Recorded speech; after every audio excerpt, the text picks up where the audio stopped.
नमस्कार, मैं हूं दिबांजलि मोइत्रा।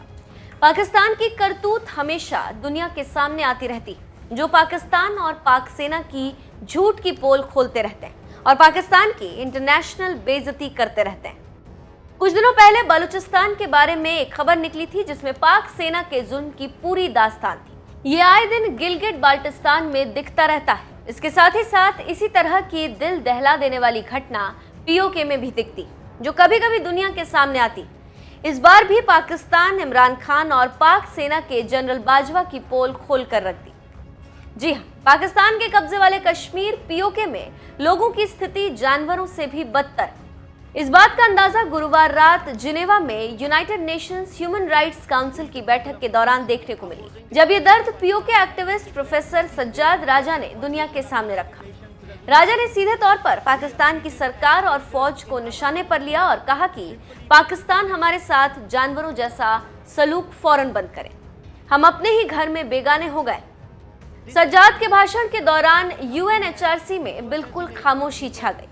भाषण के दौरान राजा इतने भावुक हो गए कि उनके आंसू निकल पड़े। राजा ने कहा कि हम इस संगठन से अपील करते हैं कि वो पाकिस्तान को हमारे साथ जानवरों की तरह बर्ताव करने से रोके। पाकिस्तान ने पीओके में चुनाव एक्ट 2020 लागू करके हमारे सभी संवैधानिक अधिकार छीन लिए।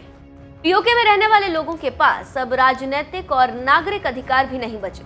हमें अपने ही घर में बेगाना बना दिया गया। हम अपनी ही जमीन पर रहते हैं, हमारे घर और परिवार हैं, लेकिन अपने ही घर में हमसे घुसपैठियों की तरह व्यवहार किया जा रहा है।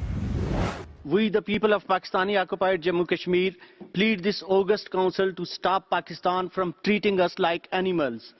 The Azad Kashmir Elections Act 2020 has taken away all political, civil and constitutional rights. Our activities opposing accession to Pakistan have been declared anti-state in flagrant violation of United Nations resolutions.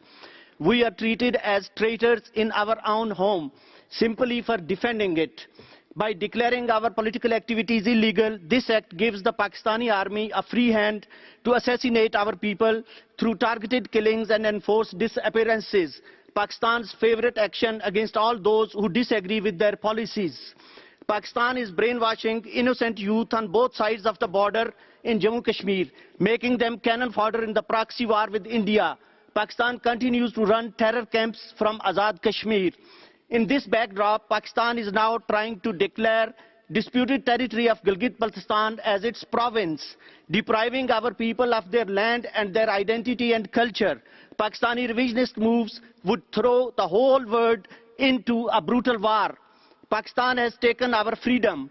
Pakistan placed their boot of tyranny on our throat, suppressing our voice. But we hope our voice shall be heard here. We beg the peace-loving world to stop what's happening to us, break away the chains, keeping us from standing free and happy. Thank you. Pakistan army ने राजनीतिक गतिविधियों पर रोक लगा दी। विरोध करने पर लोगों को कत्ल कर देती। हजारों लोग गायब कर दिए गए। तो आप समझ सकते हैं कि पाक सेना और पाक पीएम जो मीठी मीठी बातें बताते हैं और कश्मीर को लेकर घड़ियाली आंसू बहाते हैं, क्या उनको नहीं लगता कि पीओके और बलूचिस्तान के लोग भी मुसलमान हैं और उनको इस तरह से रखना, अधिकार छीन लेना और जानवरों जैसा सलूक करना कहां का न्याय? इसके साथ ही साथ भारत के मुसलमानों के लिए घड़ियाली आंसू बहाना कहां तक जायज है? हम तो कहेंगे कि इमरान खान, आप मुसलमानों की फिक्र करते हैं, ये अच्छी बात है, लेकिन क्या आप पीओके और बलूचिस्तान के मुसलमानों के साथ न्याय करेंगे?